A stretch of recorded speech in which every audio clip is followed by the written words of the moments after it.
Le président, veuillez prendre vos places.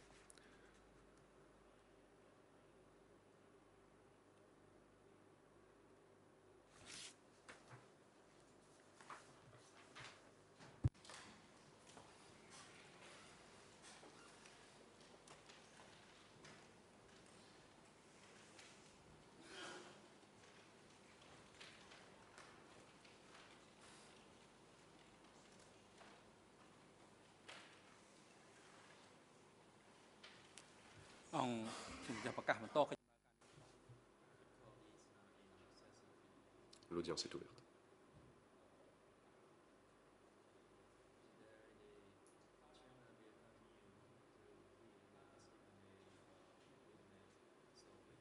Nous allons poursuivre aujourd'hui l'interrogatoire du témoin So Wit. Et par la suite, nous entendrons le témoin TCW 754, tel que prévu au calendrier.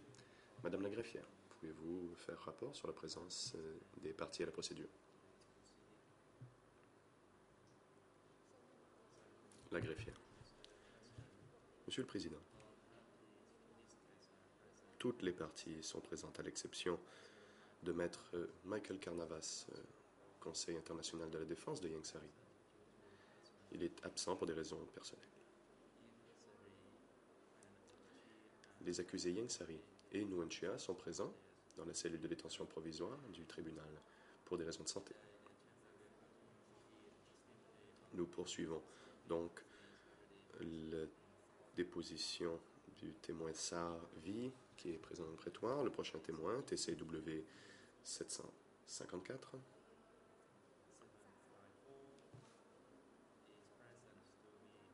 Il est dans la salle d'attente et attend d'être cité à entrer au prétoire. Le témoin a confirmé qu'à sa connaissance, il n'a aucun lien de parenté ou par alliance avec l'un quelconque des accusés, Ieng Sary, Sampan ou Nguyen Chia, ou des parties civiles constituées dans ce dossier. Le témoin a prêté serment ce matin. Le témoin n'a pas d'avocat.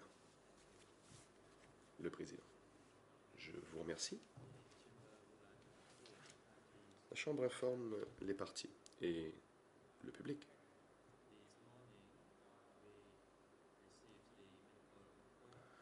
que nous avons reçu le rapport du médecin traitant de Ieng Sary.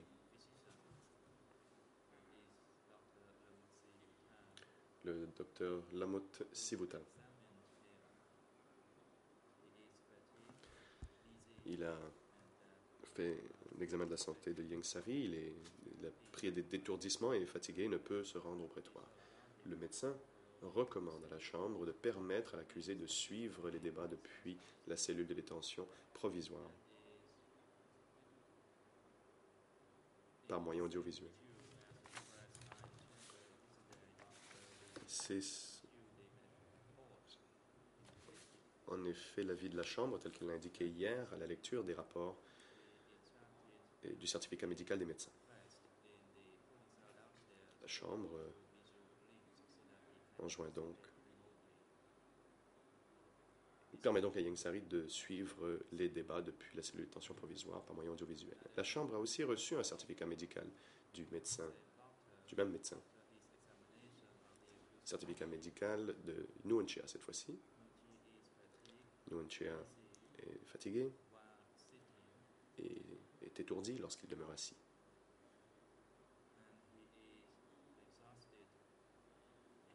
Et présente des signes d'épuisement et ne peut demeurer assis pendant de longues périodes. C'est pourquoi le médecin recommande à la Chambre de permettre à Nguyen Chia de suivre les débats et de participer à la procédure depuis la cellule de détention provisoire par moyen audiovisuel.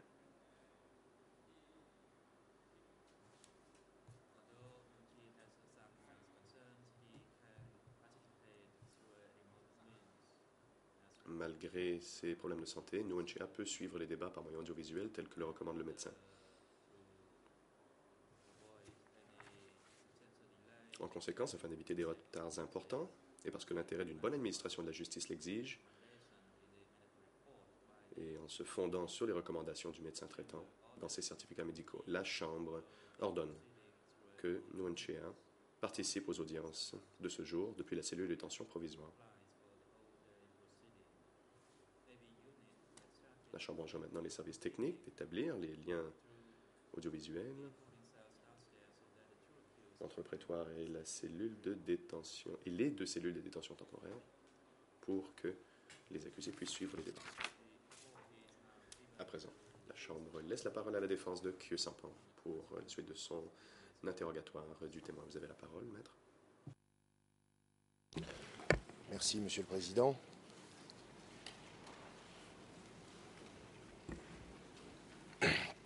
Je voudrais, Monsieur le témoin, bonjour d'abord, revenir sur une déposition qui vous a été soumise hier par le procureur et qui concerne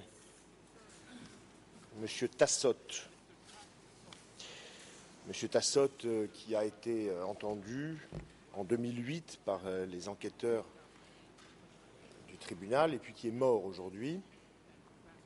Il a également été entendu très brièvement sur son lit de mort, la veille de sa mort. Et je voudrais vous soumettre quelques passages de sa déposition parce que vous avez vous-même beaucoup parlé de M. Tassotte, que vous avez décrit comme étant le sous-chef de K1, sous les ordres donc de Tan. Et je voudrais d'abord vous demander si vous confirmez, selon vous, que Tassotte était le sous-chef de Tan au bureau K1.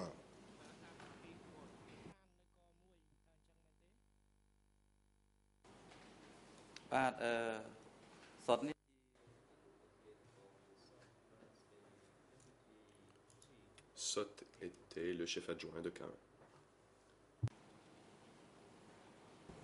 Et pendant combien de temps, si vous vous en souvenez, a-t-il été le chef adjoint de Tan?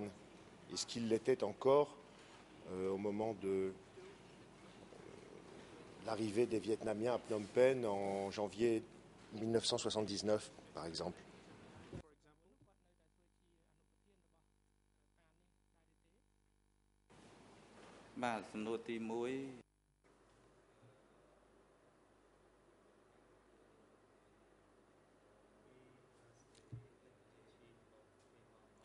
Il était le chef adjoint du bureau K1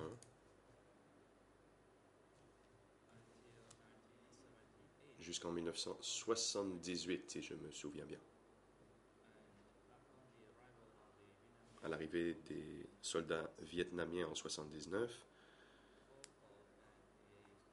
Pol Pot et son groupe de protection se sont enfuis à l'ouest du pays. Sott n'était pas à l'époque, ou n'était plus à l'époque, le chef adjoint de K1. En fait, il a remplacé Tan. Il était donc le chef du bureau K1. Donc si je comprends ce que vous venez de dire, en 1979, Sott était devenu le chef de K1 à la place de Tan. C'est bien ce que vous venez de dire, monsieur?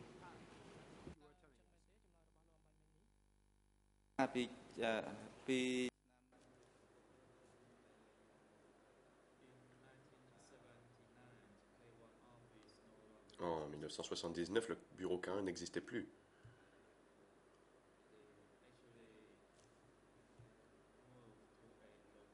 Il s'était déplacé et s'était rendu dans un endroit à l'ouest du pays et on ne l'appelait plus K1.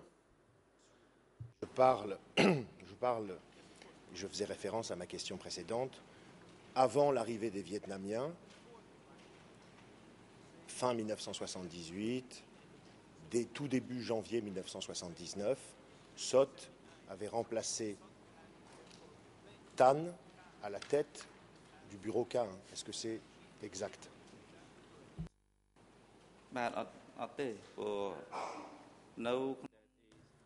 Non. Non, ce n'est pas exact. À la fin de l'année 1978, au bureau K1, Sot était toujours chef adjoint.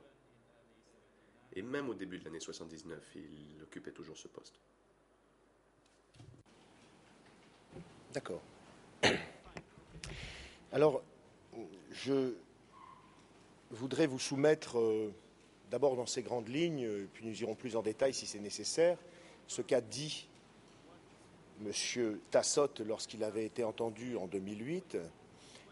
On lui avait demandé quelles étaient ses activités pendant le Kampuchéa démocratique, et lui n'a jamais indiqué qu'il avait commandé K1.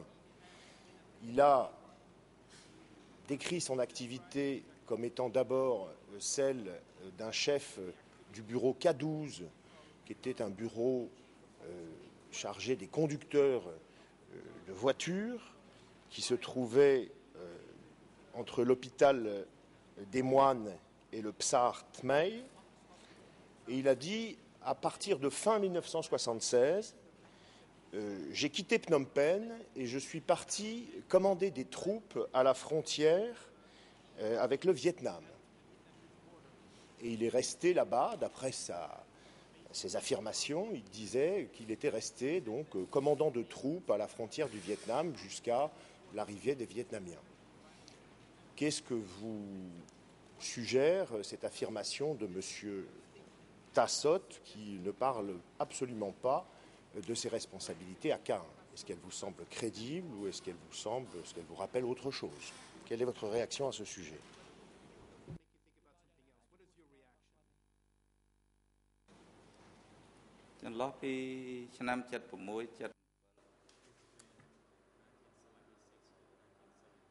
Entre 1976 et 1977, je ne sais pas ce qu'il faisait.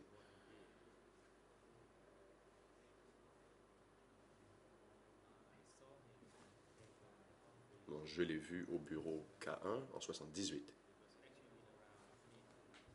C'était vers la moitié de l'année 1978.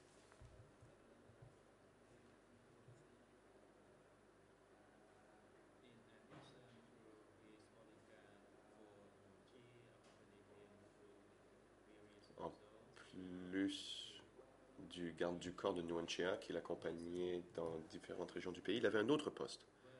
Il travaillait avec Tan jusqu'à ce qu'ils aient pris la fuite à l'arrivée des Vietnamiens en 1979. Et le poste qu'il occupait était chef adjoint. Quand Tan n'était pas là, c'est lui qui prenait les responsabilités. Il le remplaçait.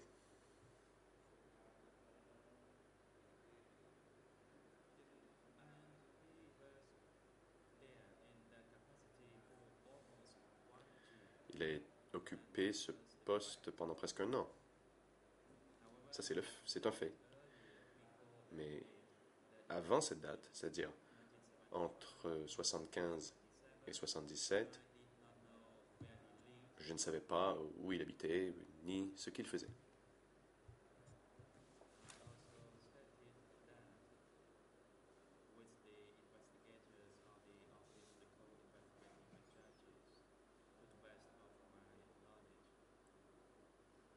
Et je l'ai dit aux enquêteurs du bureau des causes d'instruction au mieux de mes connaissances. Oui, et je vous en remercie, monsieur le témoin. C'est bien pour cela que je vous propose de commenter cette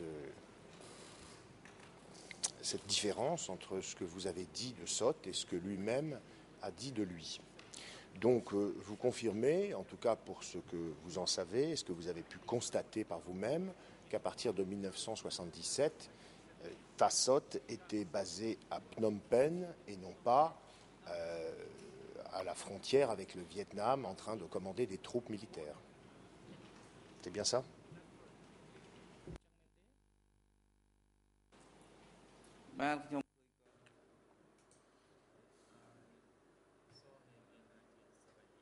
Moi, je l'ai vu en 78, pas 77.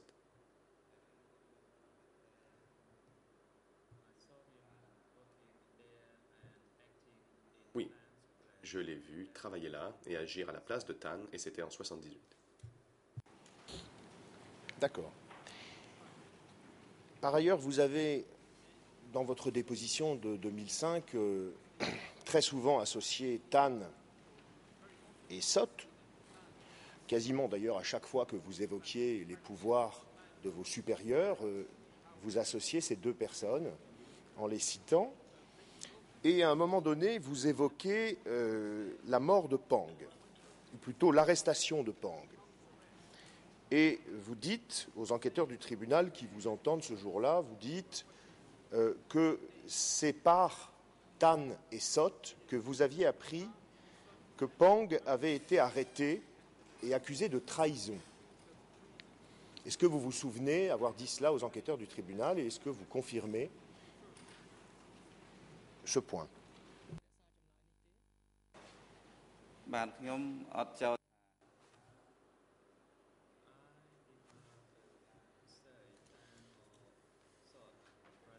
Je n'ai pas dit que Tan et Sot avaient arrêté Pang. Ce n'est pas ce que j'ai dit.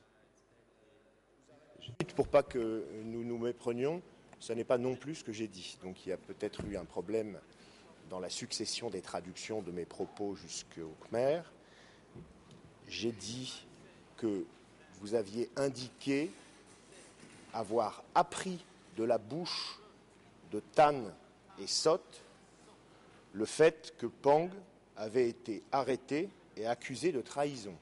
Je n'ai pas dit que vous aviez affirmé que c'était Tan et Sot qui avaient arrêté Pang. Simplement que c'est comme ça que vous aviez appris, c'est par eux que vous aviez appris l'arrestation de Pang et son accusation.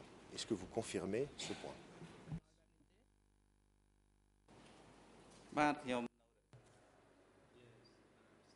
Tout à fait. Je maintiens mes propos. Tan l'a dit, mais il n'y a pas eu de réunion organisée pour en faire l'annonce. Il a dit en privé que Pang était un traître. Et cela s'est produit quelques mois après l'arrestation de Pang. À ce moment-là, Tan, Sot et d'autres combattants étaient là quand il avait fait cette déclaration. Mais ce n'était pas une réunion officielle. Il n'a pas convoqué de réunion pour parler de la trahison de Pang. Et je maintiens tout à fait ce que j'ai dit aux enquêteurs. Donc, puisque Sot assistait à cette déclaration de Tan, il était dès cette époque informé de l'arrestation de Pang et du fait que celui-ci avait été accusé de trahison. C'est exact?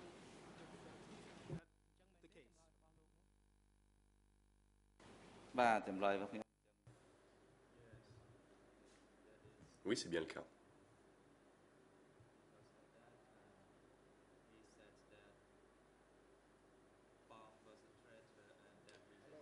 À l'époque, il a dit que Pang avait été accusé de trahison et qu'il avait été arrêté.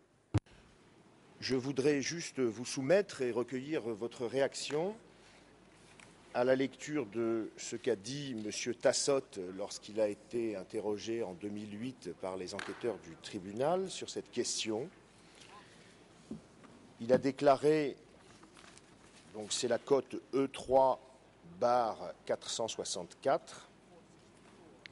ERN français 0050 39 47, Khmer 0020 47 41 et anglais 0022 61 09.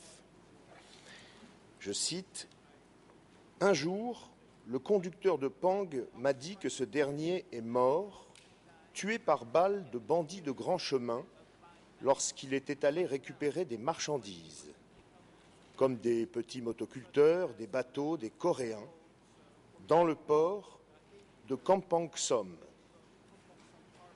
Il est mort à un endroit qui est situé entre Sré Ambel et Vil Rin, excusez la prononciation. Que pensez-vous de cette affirmation de Tassot en 2008 sur ce qu'il savait de la mort de Pang.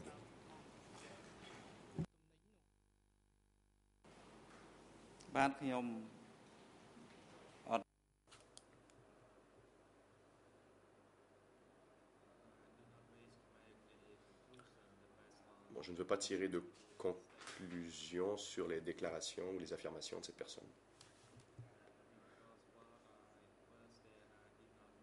Car même si j'y étais, je ne savais rien de ces questions.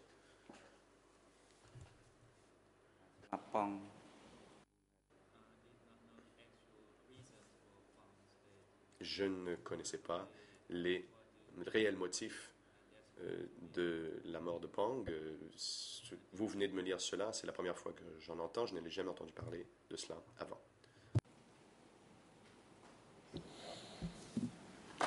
Très bien, je n'irai pas plus loin sur cette question.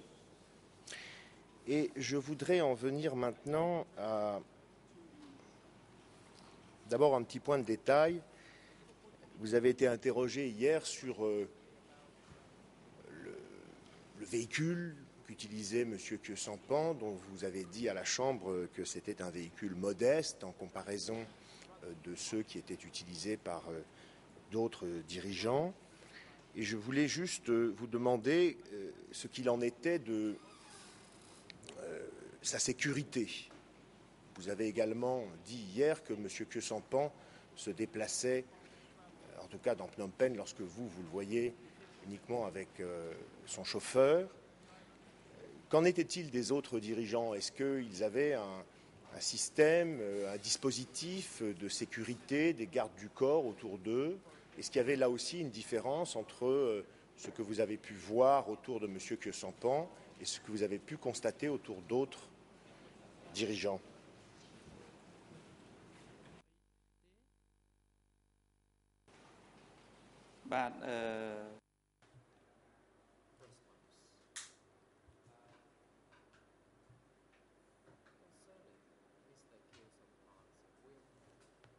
Au sujet des véhicules de Khieu-Samphan, j'ai déjà dit hier qu'il avait une Lambretta. Quand il venait, ou qu'il venait travailler à Caen en Lambretta. C'est vrai.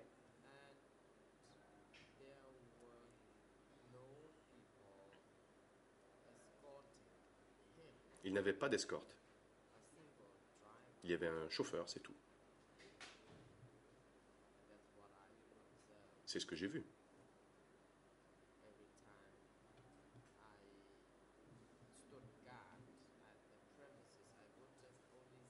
Quand je montais la garde et que je le voyais venir, il venait seul avec son chauffeur dans cette voiture.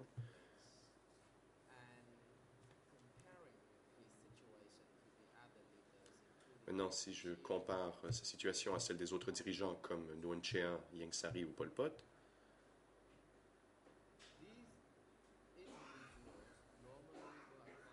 la différence est là. Ces autres dirigeants venaient souvent avec quelques chauffeurs où il y avait toujours au moins un autre véhicule qui suivait leur voiture. Donc c'était différent avec Khieu-Samphan. Je voudrais également que vous soyez un petit peu plus précis sur la manière dont les choses se passaient pour arriver à Caen. Lorsque vous avez été entendu en 2005, vous avez décrit le dispositif de sécurité autour de Caen sur 3 niveaux. Et vous avez expliqué qu'au niveau le plus élargi, il y avait une première palissade autour de Caen, qui était située à environ 2 km de l'immeuble et qui était gardée par un bataillon. En tout cas, vous avez expliqué qu'il y avait une centaine de gardes à ce niveau. Ensuite, au deuxième niveau, qui était le vôtre, celui auquel vous travaillez, vous avez indiqué que là aussi, il y avait une palissade flanquée de 4 miradors, et vous avez indiqué qu'à ce niveau-là, il y avait 60 gardes. 50, 60, c'est ce que vous avez dit. Et puis ensuite, vous avez décrit le niveau 1, celui situé à l'intérieur de la palissade que vous-même vous gardiez. Et là, vous avez dit qu'il y avait une dizaine de responsables de la sécurité rapprochés. Est-ce que d'abord vous confirmez de façon générale cette description que je viens de résumer ainsi?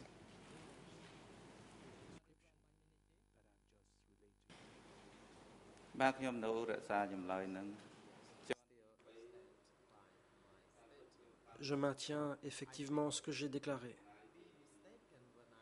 Je me suis peut-être trompé quand j'ai parlé du nombre de personnes au 3e niveau ou à la 3e couche.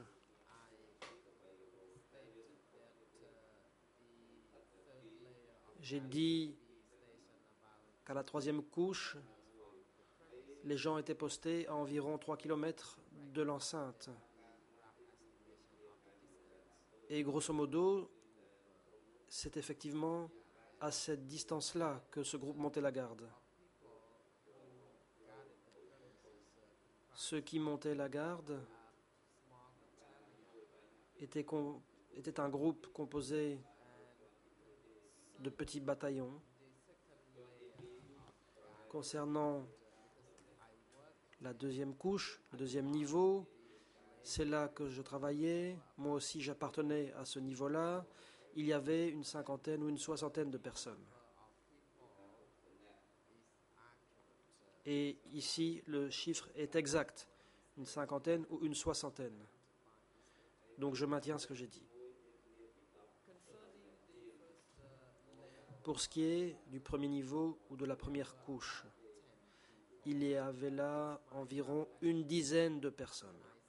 C'est une approximation. Et je maintiens qu'à mon avis, cette approximation est correcte, même si le chiffre pouvait atteindre 20 personnes.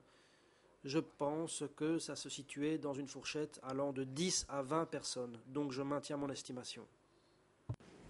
D'accord. Quand quelqu'un voulait entrer dans K1, à quel moment était-il contrôlé? À quelle couche lui demandait-on son identité? Contrôlait-on son véhicule? Ou lui demandait-on dans quel service de K1 il se rendait? À quelle couche, à quel niveau de sécurité ce contrôle avait-il lieu, s'il avait lieu?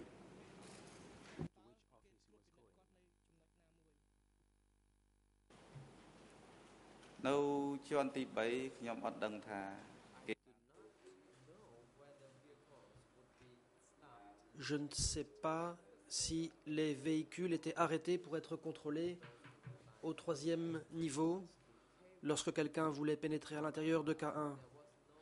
Mais il n'y avait pas de contrôle au 2e niveau, à la 2e couche. Les gens et les véhicules pouvaient arriver au 2e niveau et ensuite ils étaient autorisés à aller directement jusqu'à K1. Et pour parvenir à passer la palissade dont vous aviez la surveillance, il fallait leur ouvrir un portail où la palissade était ouverte et les véhicules circulaient librement?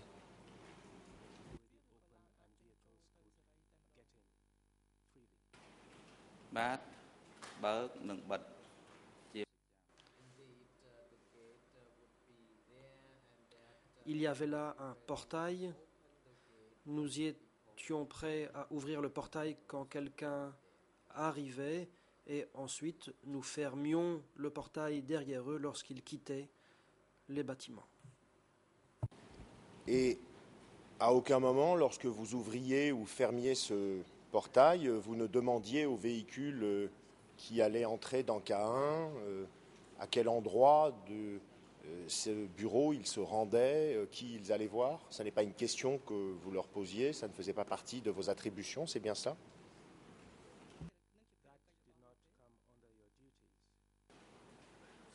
À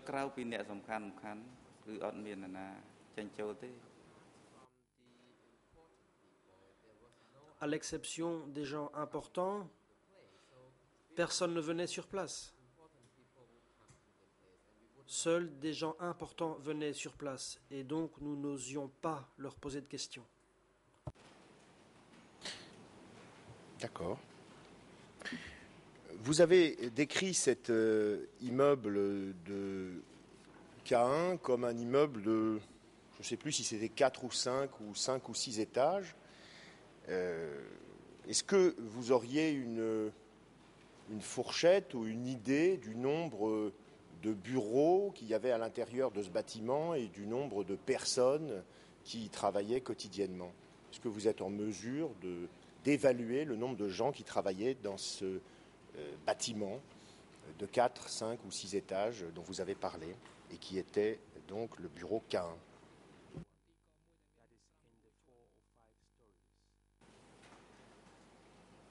បាទដោយខ្ញុំបានជម្រាបខាងដើមជាហោហែមកក្នុង Comme je l'ai déjà dit,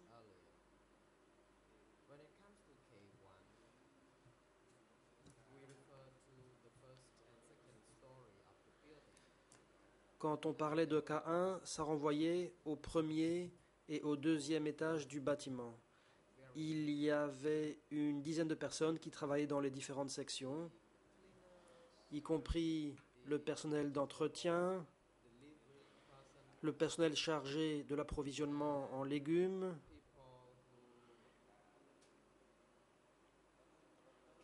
ainsi que les jardiniers et les gardes.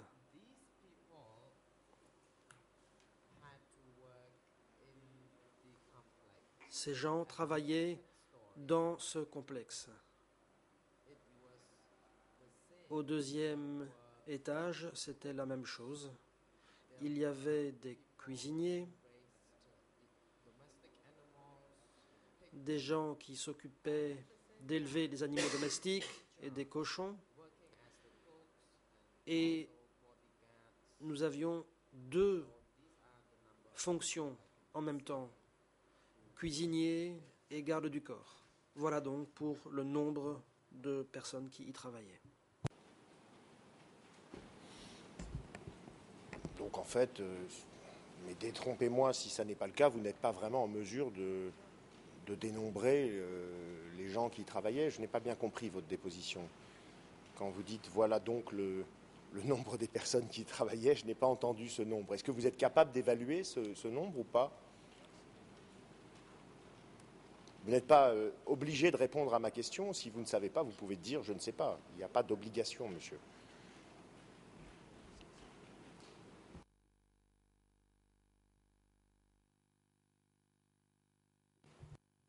Le président. La parole est à l'accusation.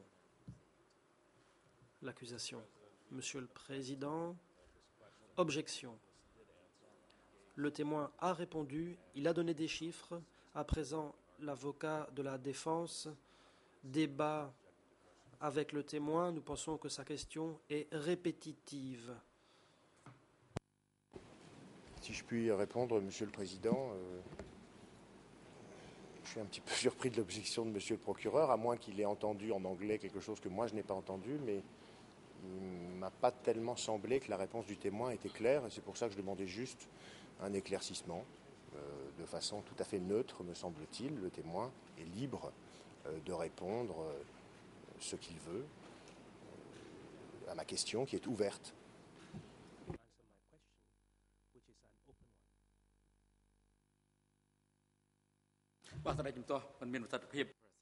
Le président. L'objection est rejetée. Le témoin doit répondre à la question posée. Le témoin.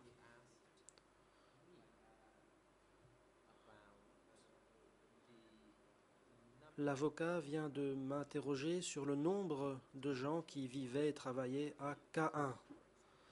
Il m'a demandé ce qu'ils faisaient, par exemple.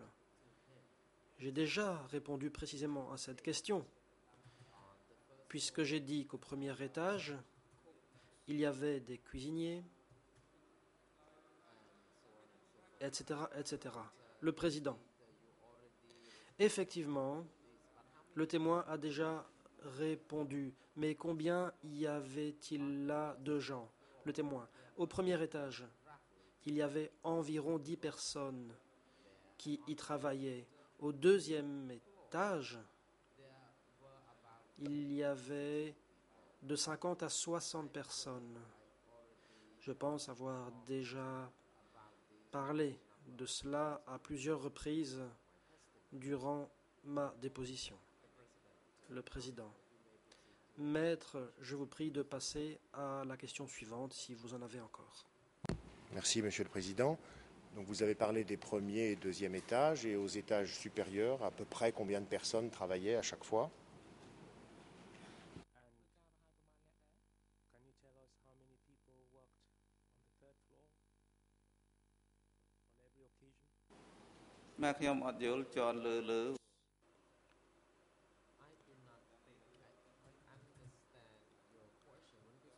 Je n'ai pas bien compris votre question. Lorsque vous parlez des étages supérieurs, je ne sais pas bien à quoi vous faites référence. Il y avait un bataillon.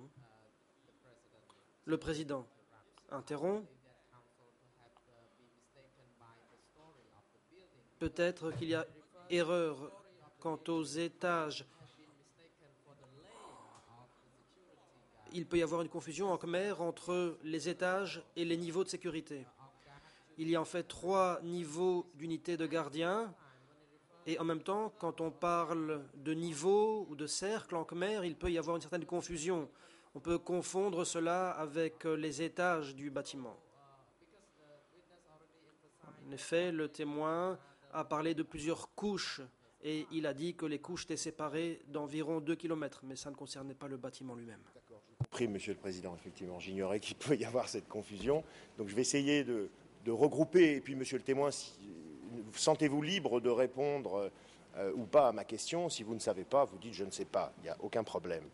J'essayais de savoir, en excluant le personnel chargé de la sécurité, si on met de côté les gens dont vous avez déjà parlé et qui formaient les 3 couches de sécurité autour de K1, à l'intérieur de K1, dans les bureaux, mis à part la sécurité, combien y avait-il de personnes qui travaillaient? Est-ce que vous êtes en mesure de chiffrer à peu près le nombre de gens en dehors de la sécurité qui travaillaient dans les bureaux K1? Oui ou non? Et si oui, merci d'essayer de donner une fourchette. Are free to tell me yes and no. No. បានខ្ញុំទៅយល់មិញគឺខ្ញុំអត់ដឹងទេរឿង À présent, je comprends votre question. Voici ma réponse. Je n'en sais rien.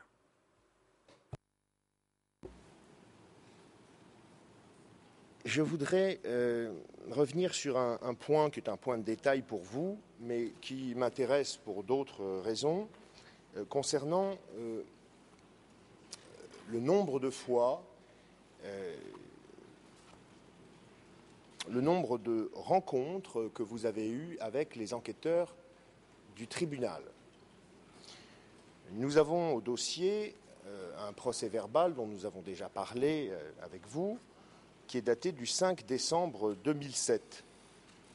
Et hier, lorsque vous avez commencé votre audition, le président vous a demandé combien de fois vous aviez rencontré les enquêteurs du tribunal, et vous avez dit « je les ai rencontrés une fois ». Alors, je dois vous informer que lorsque vous êtes interrogé par les enquêteurs du tribunal, la discussion que vous avez avec eux est enregistrée. Est-ce que vous vous souvenez du fait que votre discussion avec les enquêteurs était enregistrée?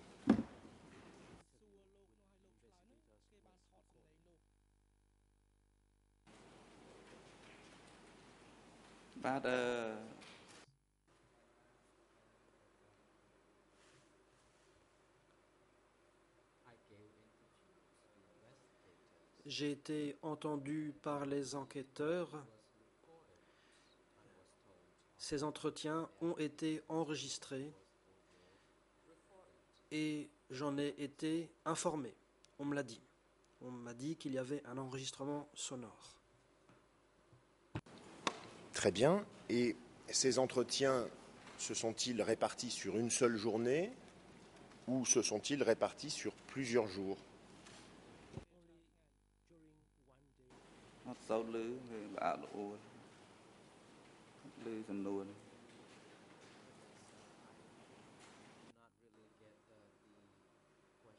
Je n'ai pas bien saisi la question.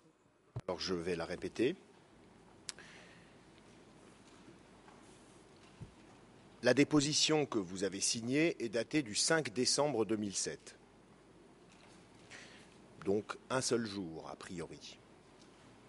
Est-ce que vous vous souvenez si, malgré la date qui est portée sur cette déposition, vous aviez rencontré les enquêteurs du tribunal avant ce 5 décembre 2007? Par exemple, la veille.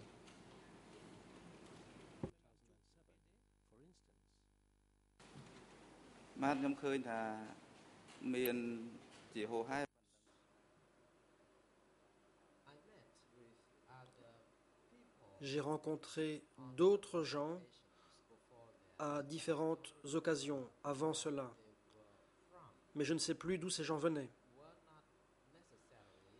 Ce n'était pas nécessairement des fonctionnaires des CETC, mais je me souviens que le 5 décembre 2007, un groupe d'officiels du tribunal sont venus me rencontrer pour m'interroger. Et cet entretien a duré une journée. D'accord. Je pense que vous allez comprendre pourquoi je vous pose cette question. C'est parce que j'ai écouté l'enregistrement de votre discussion avec M. Chandaravan Shai et M. Stephen Eder, qui étaient les enquêteurs du tribunal chargés de vous interroger le 5 décembre 2007. Et j'en ai demandé d'ailleurs une traduction en français que nous avons à la cote D91 barre de fraction 9.1. Je vais donner les ERN. Français 00876649 à 50. Khmer 00875837 jusqu'à 38. Et anglais 00876646 jusqu'à 48. Et lorsque l'on lit, non pas ce qui est écrit sur le procès-verbal, mais ce qui est dit dans l'enregistrement, il y a un moment où M. Stephen Eder vous dit la chose suivante, je cite, « Et Thorn et Tuon, dont nous avons parlé hier ». Point d'interrogation. Alors, en lisant ça, je me suis demandé si vous aviez rencontré M. Stephen Eder la veille du 5 décembre 2007. Et je vous pose donc la question, si vous vous souvenez l'avoir rencontré la veille et avoir discuté, par exemple, de Thorn et de Tuon.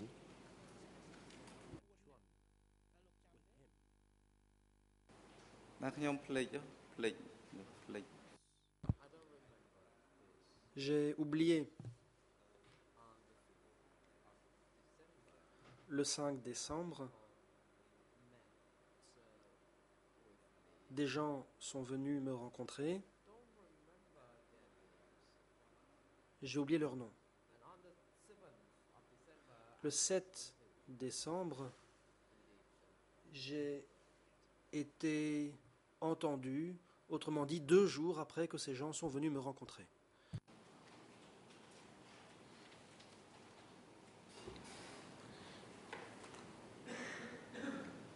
Et en mettant de côté la question des dates, vous venez de parler de 2 rencontres. Est-ce que c'est lors de la première rencontre que vous avez signé un procès-verbal ou est-ce que c'est lors de la deuxième rencontre que vous avez signé un procès-verbal?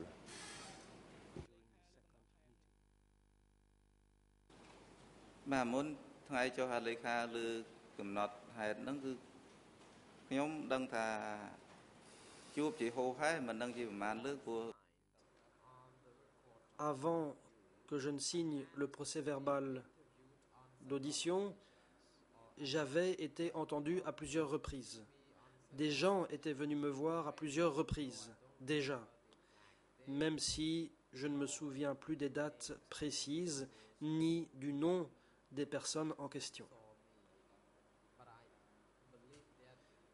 Cela dit, je pense qu'il s'agissait des mêmes gens que ceux qui sont venus m'entendre le 5 décembre, mais je ne sais plus combien de fois ils sont venus me voir. D'accord. Et pendant ces rencontres préalables, est-ce que vous discutiez des faits datant de 1975 à 1979? Est-ce que vous avez évoqué, durant ces rencontres préalables, le fond du dossier?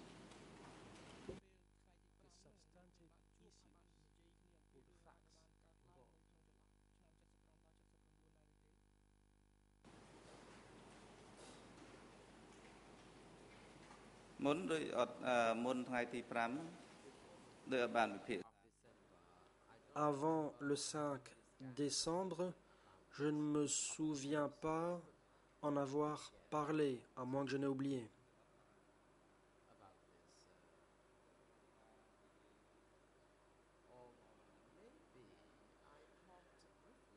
Il se peut que j'en ai parlé brièvement, mais je ne me souviens pas bien. Par contre, je me souviens que le 5 décembre 2007, j'ai été entendu et là, j'ai donné des informations détaillées. D'accord. Je voudrais revenir sur un sujet qui a été évoqué hier par le procureur dans ses questions concernant la fuite de Phnom Penh après le 6 janvier ou le 6 janvier 1979. Le procureur vous a interrogé hier sur le fait que M. Khieu Samphan était parti dans les Cardamones avec les Khmers rouges. Et je voulais vous demander si vous-même également étiez parti à l'arrivée des Vietnamiens en 1979 dans les Cardamones avec les Khmers rouges.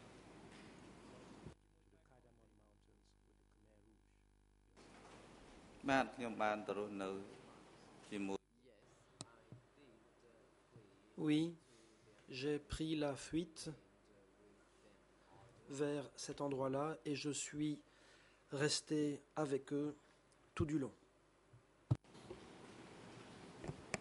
Et pourquoi est-ce que vous êtes resté avec eux? Pourquoi est-ce que vous n'avez pas fait autre chose? Qu'est-ce qui vous a amené à rester jusqu'en 1990, je crois, c'est ce que vous avez dit hier, avec les Khmers rouges?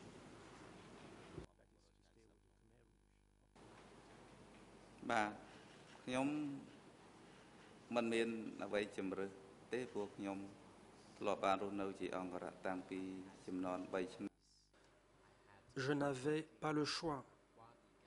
J'avais travaillé comme garde du corps pendant la période de 3 ans. Quand nous avons fui Phnom Penh, je lui suis resté loyal. Je leur suis resté loyal et j'ai assuré leur protection jusqu'aux années 1990. Je n'avais pas l'intention de les quitter, de m'enfuir. J'ai conservé mon travail. J'ai continué après la fuite de Phnom Penh vers la jungle à faire ce que j'avais fait auparavant à Phnom Penh. Enfin, et ce sera le dernier sujet que je voudrais évoquer, lorsque vous avez été entendu et que vous avez signé un procès verbal en décembre 2005, vous avez déclaré que la première fois que vous aviez entendu parler de la famine qui avait pu régner sous le régime du Kampuchea démocratique, c'était par la radio qui était diffusée depuis Phnom Penh ou depuis les États-Unis, avez-vous dit, et vous avez situé cette information vers les années 81-82. Est-ce que vous confirmez ce point ou est-ce que vous voulez modifier cette déclaration?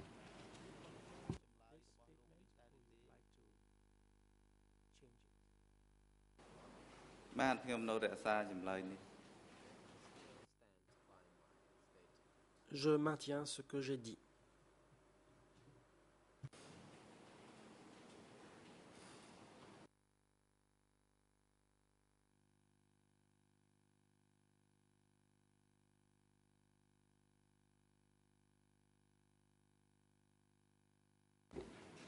Cela signifie donc, monsieur, qu'avant de votre expérience, vous n'aviez pas été informé de cette situation jusqu'à 1981-1982. C'est bien cela?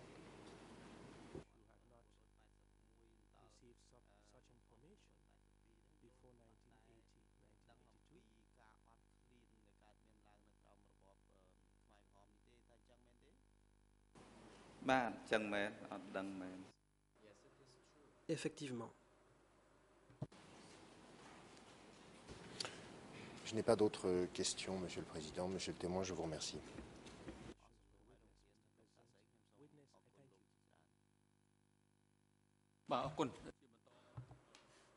Le Président. Merci.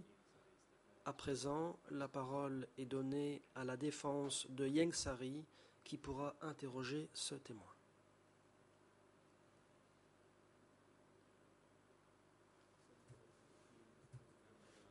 Maître Ang Udom. Bonjour, Monsieur le Président, Mesdames, Messieurs les juges. Bonjour à toutes les personnes ici présentes.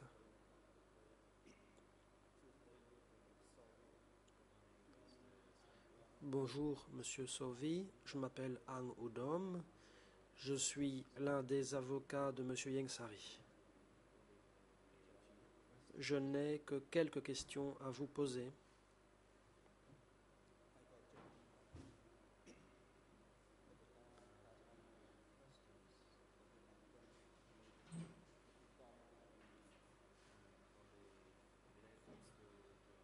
Ces questions porteront sur ce que vous savez au sujet du bureau K1. Pour éviter tout malentendu, au sujet du mot khmer Joan, qui peut être traduit par couche ou par étage en anglais,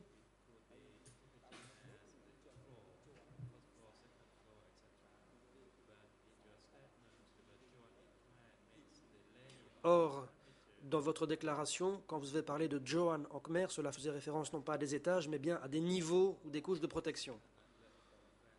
Vous avez par exemple parlé de la première couche de protection de laquelle était éloignée la deuxième et encore plus éloignée la troisième. Est-ce que vous convenez que c'est ainsi que s'employait le terme de Joan en khmer dans votre déclaration? Réponse: oui. Question.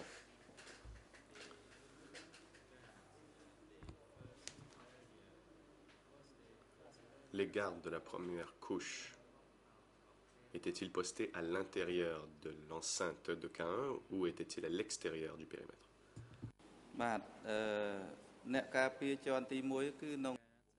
Réponse. Les gardes qui appartenaient à la première couche de protection étaient à l'intérieur de l'enceinte. Donc à l'intérieur de la clôture qui entourait K1. Et ils étaient connus comme étant la première couche de sécurité. Question.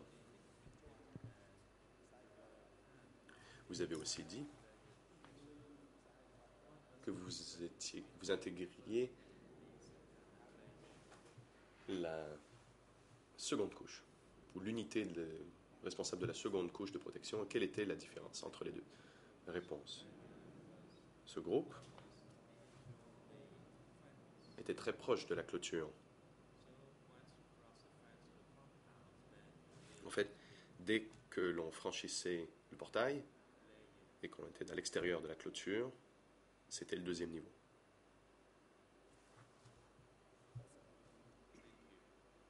Merci. Question.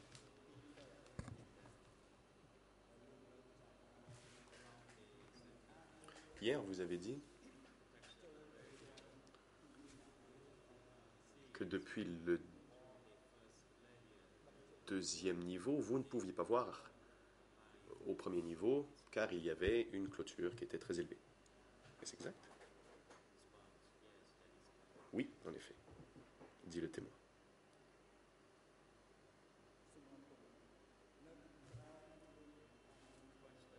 Question.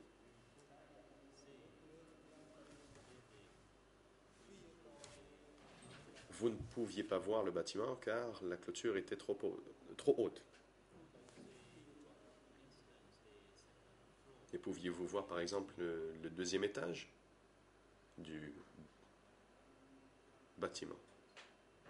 AK1. Réponse. On pouvait voir à partir du troisième étage si nous étions assez proches de la clôture.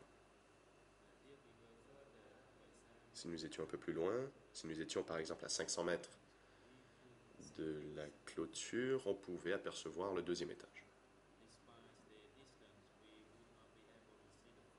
Mais on ne pouvait pas voir le premier étage, peu importe où nous étions situés.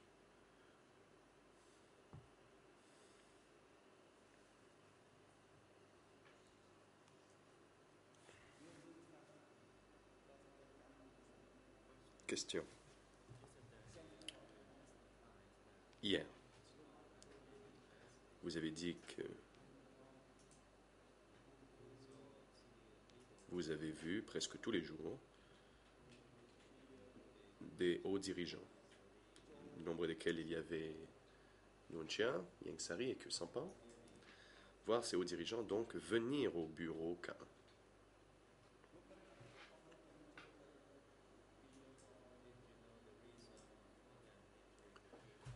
Saviez-vous pourquoi ils y venaient? Réponse. Non. Je ne savais pas les motifs de leur visite.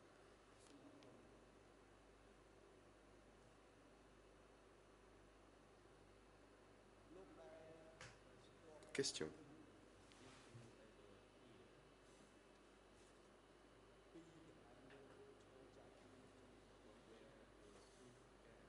D'où vous montiez la garde au deuxième groupe, enfin à la deuxième couche?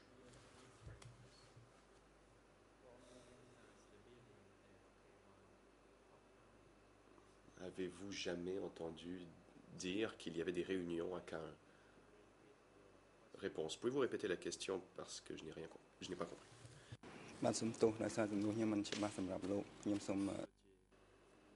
Maître Angoudon, mes excuses. Permettez-moi de la reformuler. D'où vous étiez en qualité de garde de deuxième couche de protection? Avez-vous jamais entendu ce qui se passait? Avez-vous entendu des voix provenant du bâtiment? Avez-vous entendu ce qui se disait lors de réunions, s'il y en avait? Réponse. Non, je n'ai pas entendu de voix.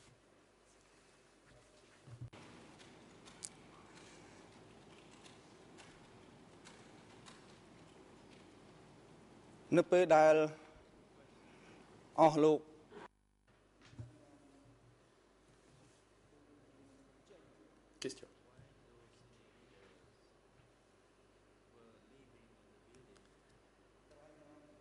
et lorsque les hauts dirigeants quittaient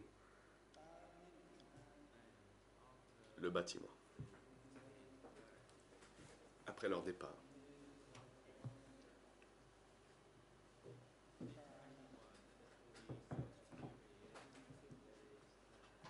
Est-ce que qui que ce soit, y compris vos supérieurs, Tan et Sot,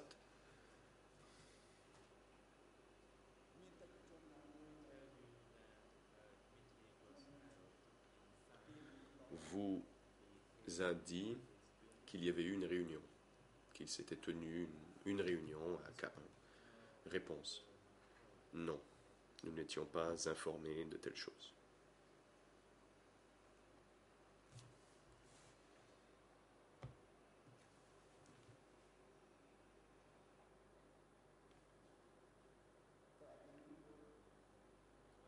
Question.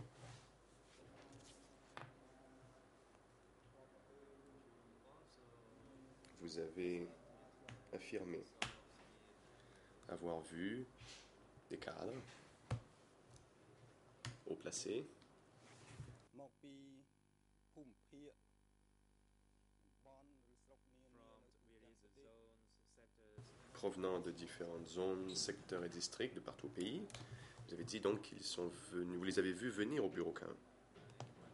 Et j'aimerais savoir, en fait, c'est une question qui ressemble un peu à la précédente.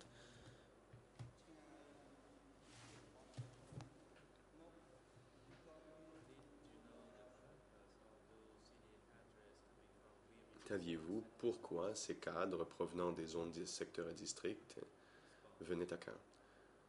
Réponse: ils sont tous venus y travailler, c'est du moins ce que j'avais compris. Question. Vous dites venir travailler. Qu'entendez-vous par là? Vous nous donnez quelques détails?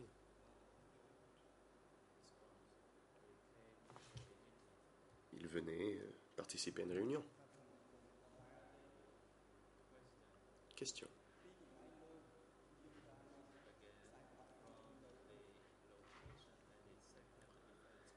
Et une fois de plus, depuis l'endroit où vous montiez la garde en tant que membre du groupe de deuxième couche de protection, vous ne pouviez pas les voir et vous ne pouviez pas non plus entendre ce dont ils parlaient lors de ces réunions, n'est-ce pas?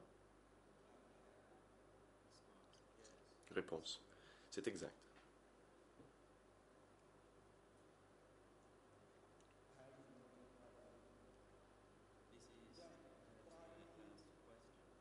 Maître Angoudon, il s'agit sans doute de ma dernière question.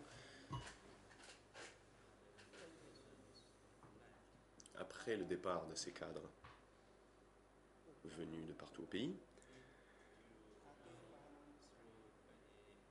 avez-vous appris par quelque moyen que ce soit l'objectif de leur réunion ou quelle décision y avait été prise? Réponse: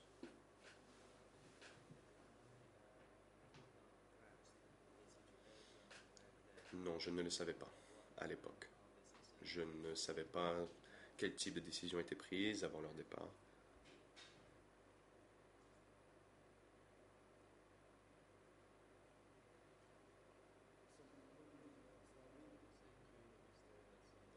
Maître Angoudon. Merci, Monsieur Sorvi. Je n'ai plus d'autres questions à vous poser. Au nom de mon client, Monsieur Yengsari, je vous souhaite bonne chance et bon retour chez vous. Monsieur le Président, voilà qui met fin à mon interrogatoire. Le Président. Merci, Maître. Et merci beaucoup, Monsieur le témoin. Monsieur Sorvi, votre comparution devant cette chambre est arrivée à son terme. Nous vous remercions. Vous pouvez rentrer chez vous ou à n'importe quel autre endroit qui vous plaît. La chambre vous est reconnaissante d'avoir pris de votre temps précieux pour venir déposer pendant cette journée et demie. Vous avez fait preuve de patience et de persévérance, et votre déposition pourra contribuer à la manifestation de la vérité. Nous vous souhaitons bonne continuation et bon retour chez vous. Huissier d'audience, veuillez, en coordination avec la section d'appui aux témoins et aux experts, assurer le bon retour chez lui du témoin. Le moment est opportun pour marquer une pause. Nous allons donc reprendre les débats à 10h30. Et à la reprise, nous entendrons le témoin TCW 754.